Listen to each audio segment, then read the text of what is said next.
Revelation 14 is telling us that at the end of the world, okay, remember, Revelation 14 is telling us what's going to happen in the future, including this. And so this is not happening now. A lot of people, when they read Revelation 14 and they read Revelation 14, 17 to 20, they think it's happening at that point or at that moment during the midpoint of the tribulation. No, it's speaking in the future. It's speaking about what's going to happen when the Son of Man comes. This is the second advent. There's going to be a harvest of grain. And the harvest of grain symbolizes the harvesting of believers. This is salvation. But during that time, there's also going to be another harvest. What is that?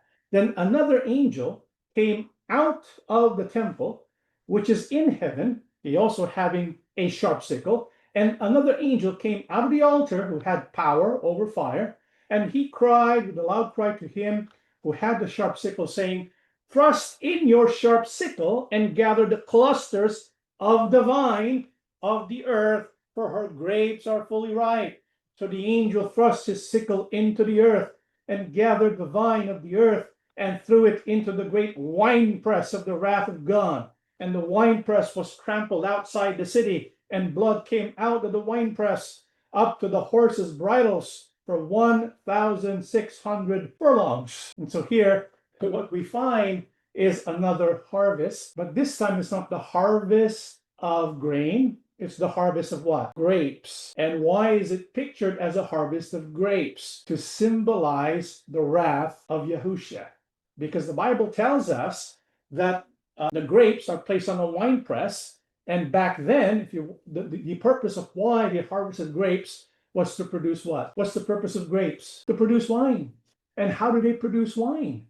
They put them on a wine press, and you have people like women, children, and they trample on the grapes. And they have to do it carefully, because if they stomp on it, it's going to cause the juice to kind of splatter, right? And you don't want to do that.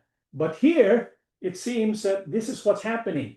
Yahushua himself is stomping on the grapes, and it's being splattered. And the splatter reaches the horses' bridles for 1,600 furlongs, which is about 180 miles, which basically covers Israel today from north to south. And so this is how much bloodshed is taking place. So the harvesting of the grapes symbolizes the harvesting of the wicked.